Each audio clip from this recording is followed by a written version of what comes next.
Hey guys. Okay, so everybody has been talking about the case of Lauren Smith Fields.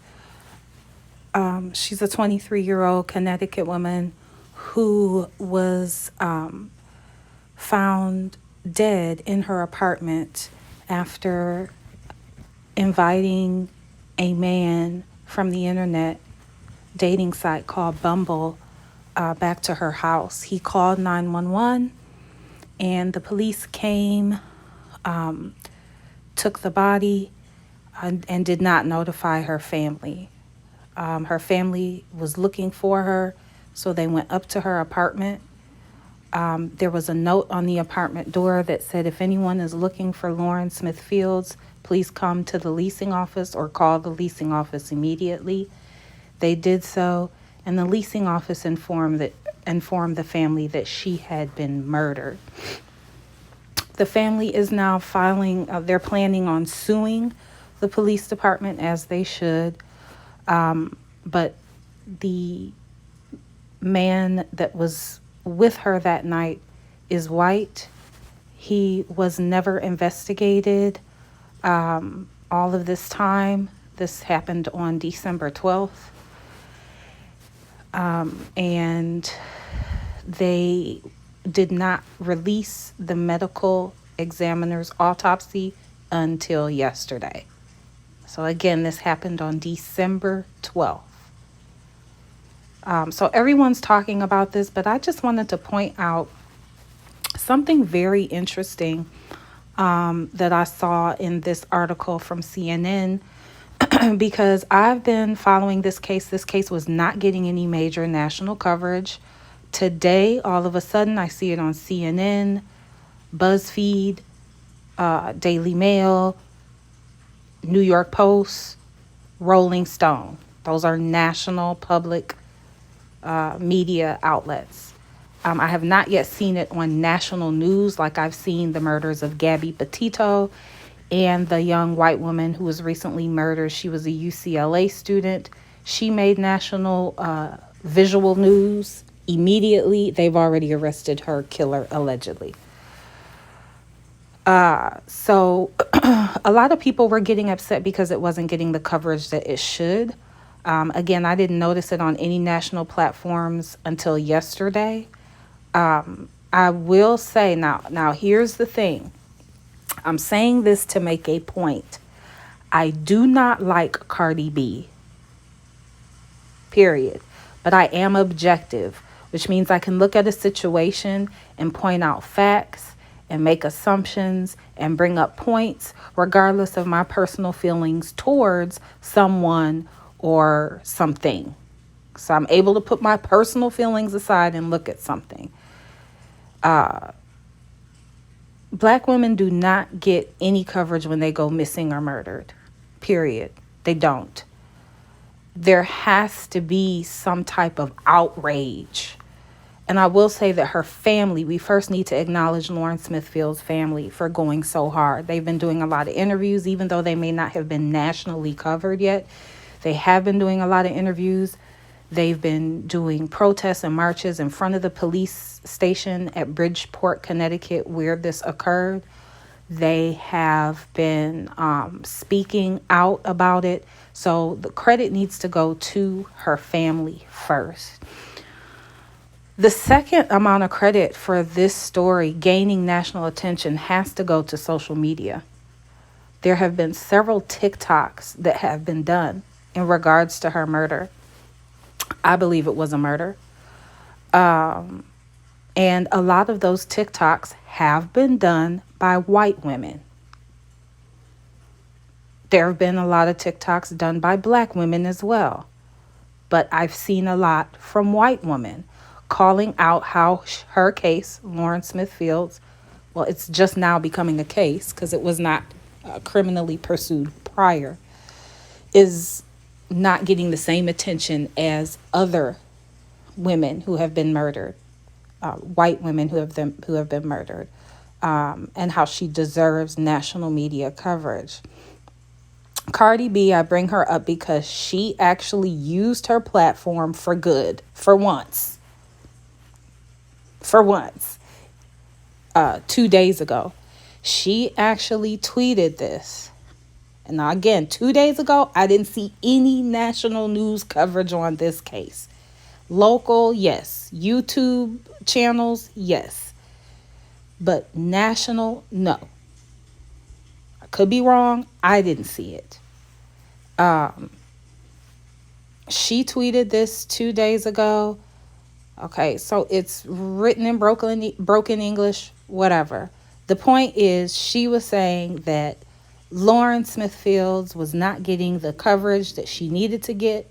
She called out the Connecticut Police Department as well and said that she deserves to have coverage. And she said that this man right here is the guy that she was last with prior to her death, needed to be investigated. Cardi B said 2 days ago, Connecticut, you have failed that young lady. Now, again, I'm not a Cardi B fan, but in order for black women to get attention in this world when they go missing or killed, apparently you need a major celebrity, A-list, to speak on it. Because again, I did not see any coverage until after that tweet from her, after the massive push from social media. And of course, we always, of course, have to give credit to her family. But it's just amazing to me that I didn't see anything. That tweet goes out 2 days later. We're now having this, which is on CNN. And I just want to quickly point out a couple of things here. CNN is a major national news outlet. Finally, the medical examiner's result for Lauren Smith Fields came out, I believe, yesterday. They ruled it as an accidental overdose. Now, when the medical examiner rules deaths as accidental overdose, it's very difficult to prosecute them criminally. So it's almost like a scapegoat for anybody that maybe was with her or around her at the time. So that's suspect. They're saying she died of an overdose. But they're also saying the Bridgeport, Connecticut Police Department will now investigate this situation as a crime. A day earlier, a medical examiner ruled Smith Fields' death was accidental and caused by, listen to this, acute intoxication due to the combined effects of fentanyl, promethazine, which is lean or codeine, hydroxyzine, and alcohol. Okay, so we all know that all four of those things combined is extremely a lot. And for her to be okay with ingesting that on her own, knowing that's what she's taking, is highly suspect to me. That is a lot of drugs. No one can survive that combination of drugs. Maybe an elephant can, but a beautiful black woman, she's small. It doesn't even matter if she was big. She can't handle all of that. This is ridiculous. Police are focusing their attention on the factors that led to her untimely death. Let's get into the details of how she was discovered deceased. Let's see, where is it? Okay, listen closely. Smith Fields, a black woman, was found unresponsive in her home on December 12th by a Bridgeport Police Department officer, according to a police incident report obtained by CNN from the family's attorney. The individual who called the police was a man that Smith Fields had met on the Bumble dating app and had been on a date with the night before, according to police. The Bridgeport Police Department did not adequately collect physical evidence from Lauren's home and refused to consider the man she was on a date with as a person of interest. Members of her family alleged that the police department was racially insensitive to the family and violated their civil rights. Her mother says she was in college, she had a family and friends that love her. No one is going to discard Lauren Smith Fields, my daughter, like she's rubbish. Where are the details? Okay, early on the morning of December 12th, Bridgeport police received a report about an unresponsive woman at home, according to a police incident report. Upon arrival, an officer found Lauren lying on her back on the floor with dried blood in and around her right nostril, according to the police. So by the time they found her, she was on the floor on her back and her blood was dried around her nose. The officer also found a frantic man who identified himself as someone who had only known Smith Fields for 3 days and met her on the dating app Bumble, according to police. According to the incident report, he had been doing chest compressions after being instructed by the emergency operator on the phone. He was trembling and visibly shaken, reads the report. Okay, so we have the dried blood, which is a red flag for me. We have that in the incident report, the police incident report, he was listed as trembling and visibly shaken. That's a really interesting description. I don't know much about police incident reports. I thought you were just supposed to put facts in there, not necessarily descriptive adjectives, like you're telling some sort of fairy tale or story. But whatever. This is the gag right here. The man's name is redacted in the report. Why is the man's name redacted in the police report?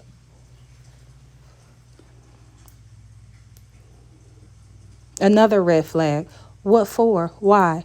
Because social media already knows his name is Matthew LaFontaine. Why is it redacted in the report, and why is CNN sparing him? I don't like that.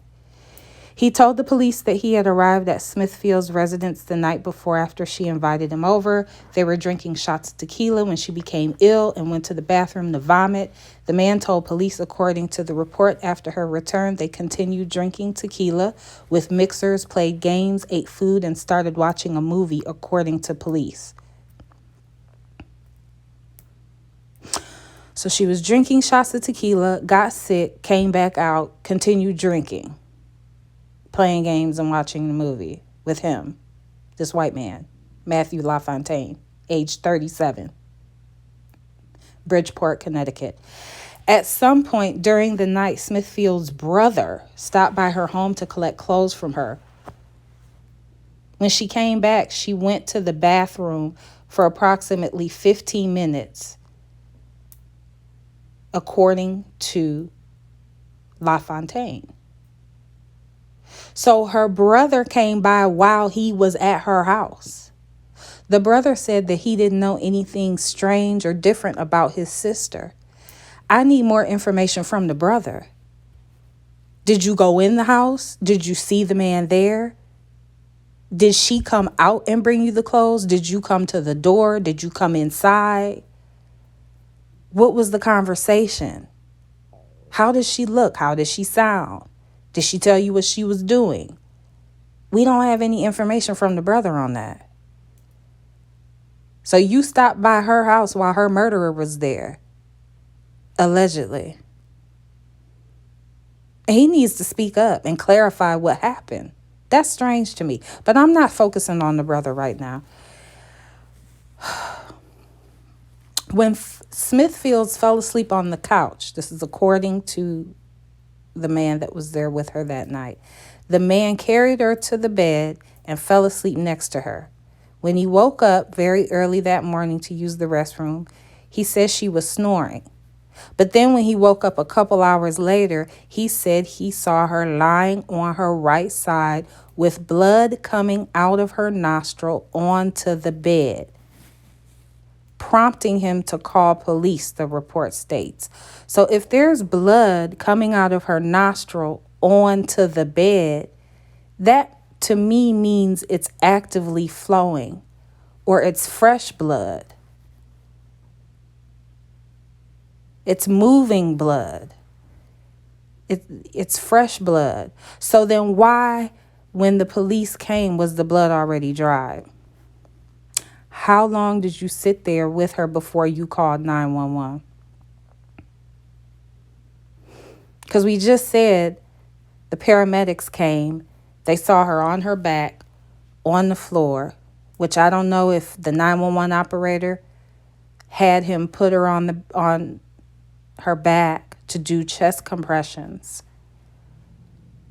I don't know if they tell you don't touch the body, just do chest compressions in the bed. I don't know. I don't know why she was on the floor, and I don't know why the blood was already dry. So I looked up how long it takes for the blood to dry, and it can take anywhere from an hour to 3 hours for blood to dry, depending on the conditions. The average was 70 minutes. Depending on the conditions and the temperature, it does depend. But the average is 70 minutes. If I wake up next to somebody and I see blood coming out of their nose, I'm calling them right away. I'm calling 911 right away. I'm not necessarily going to wait until the blood dry. By the time the paramedics get there, the blood shouldn't even be dried yet, based on my research. So how long was he sitting there with that body?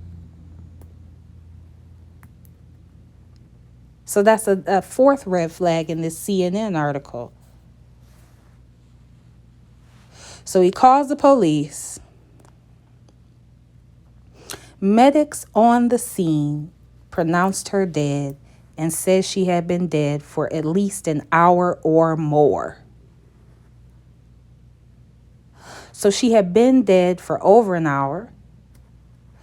But when you first saw her, you saw blood coming out of her nose onto the bed. But when they got there, the blood was already dried. There is a time period thing here.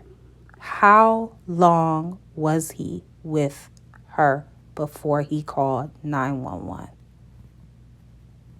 That's something that's just blatant in this article, where it's telling you there's already further holes in the story than the immediate obvious ones.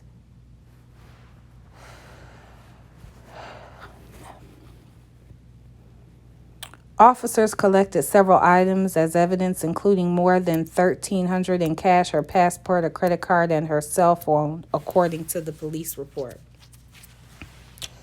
The police did not notify Lauren's family of her death. Instead, the family found out a day later after visiting her home and finding a note from the landlord on her apartment door. The mom had been calling because Christmas dinner was supposed to be at Lauren's house. She didn't respond, so they drove over there, found a note on the door, and they went to the landlord's office, or called the landlord. The police never tried to reach out to the family. They just took her body out of the home. That's an automatic lawsuit that they'll win. Oh, they're going to get paid because of that. So they said they're in talks of suing the police department, and they need to go on ahead and do that. They said the cops had been rude. They dismissed the man that was with her that night, and they did not investigate her. It was also said that the family inspected Lauren's home after learning of her death. So they weren't even notified by the police.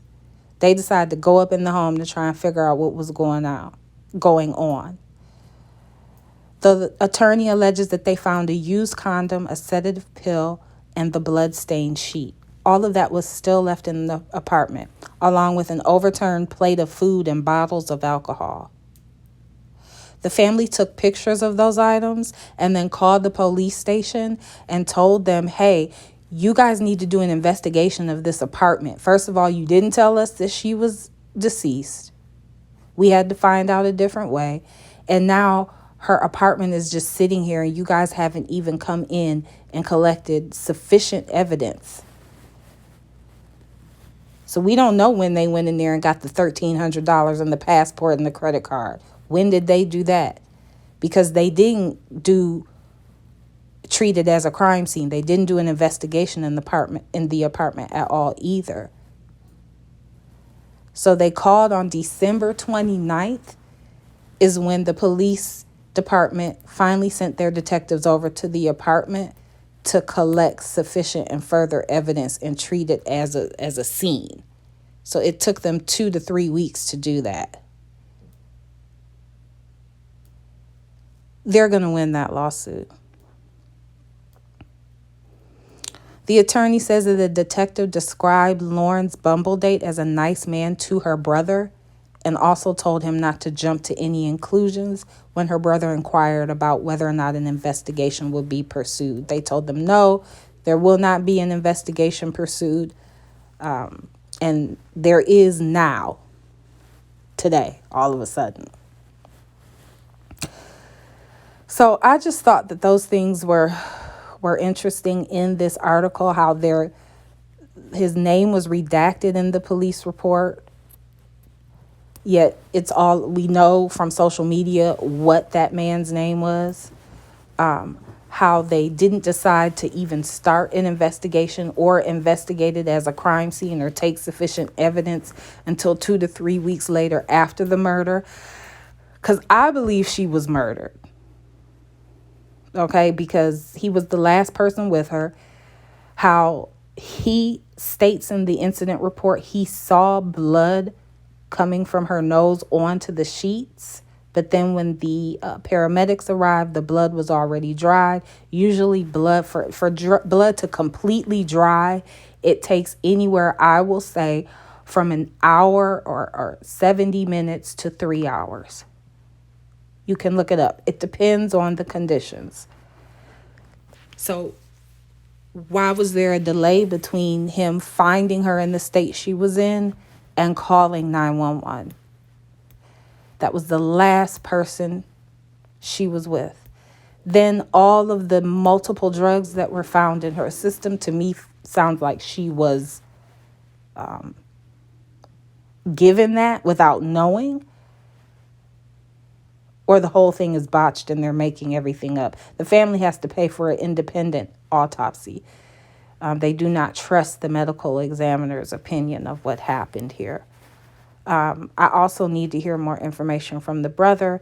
He just needs to be more forthcoming about facts without tampering with the now investigation by just saying his experience of coming to his sister's house the night of her murder while that man was over there. We just need a little bit more information from him. And it's also just fascinating to me that Lauren, who was beautiful, by the way, simply beautiful, could not get any attention until there was a push from either celebrities and social media compared to Gabby Petito. We had to endure 2 weeks of national news coverage for Gabby Petito.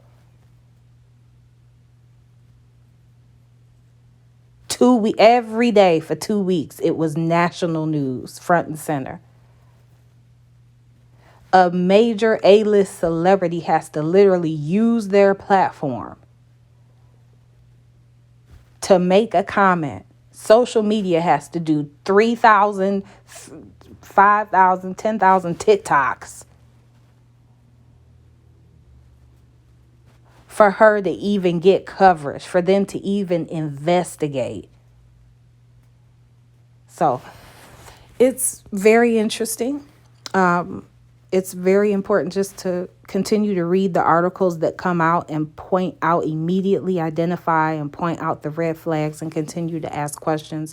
And I definitely hope that Lauren Smith Fields, may she rest in peace and may she get justice. Thanks, guys.